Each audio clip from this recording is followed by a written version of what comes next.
one.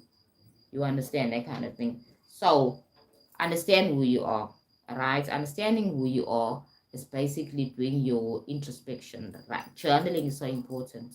It's so powerful. Journaling and meditation is very important, right?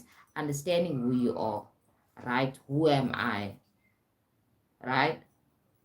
Who does the world really want me to show up as? You understand? Those are the things. Ask those questions. Very important to ask those questions. You're writing down and try and answer them, and then ask.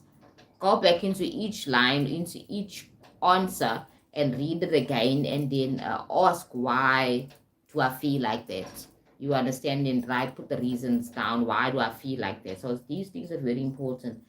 Self introspection is so important and it's so powerful, right? And it doesn't cost you a thing for you to sit down with yourself on a daily basis. I mean, on a daily basis, sit down with yourself and ask yourself those questions you need to ask yourself, right? Why am I triggered by a certain thing? As I said early on, why am I triggered with this concept of the world pushing me to be something I'm not, right? Why do I feel uncomfortable? For example, if you're now in a job and you really didn't want the job, you don't have no love for the job because it pays very well, you're in the job, right?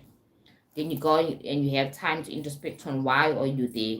What can I do? What I need to fix for myself? Do I have opportunity to begin to love and appreciate where I am now? That's also powerful as well. Because some of us don't have the ability or the means or resources to move ourselves or leave a job because financially we don't have the support. We have to, continue with that job, right? So how do I get to love and appreciate my job now?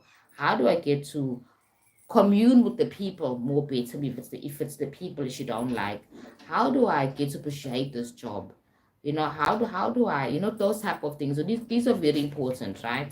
This is what I always tell my clients that are having issues where they are in their career. They want to go somewhere else and they are where they are and they're having trouble accepting where they are now. So I always remind them that you apply for that job, right? You apply for that job and maybe you thought it was just a stepping stone, but it is a stepping stone. But the place where you are now should be cherished.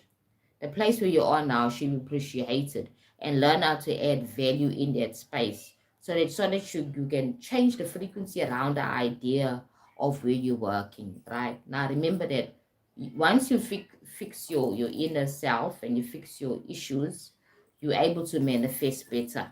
Okay, when you fix your issues, you're able to manifest better. Same with your job, the job that you have and everything. So again, it's based on self-love, accepting, okay, I am where I am now. What can I do? What am I here for? How can I make this situation better? Because at the end of the day, I can either leave. If I cannot leave, then I have the opportunity to make my space here, my stay at this place better. These are the things that people don't understand. That you don't have to throw the baby out with the water. You are where you are now, right? And you can't afford to leave your job. So the only thing you need to do is change your perception around your job, switch it. That's what I was trying to say. Switch your perception around your job where you are now and look for all the good things about your employment. Even if it is about the money, focus on the fact that this is empowering you financially, right? And now, okay, learn to now enjoy it because it's empowering you financially. It's a good thing that's coming out of the situation that you don't like. So now you look at it positively. Okay, what else?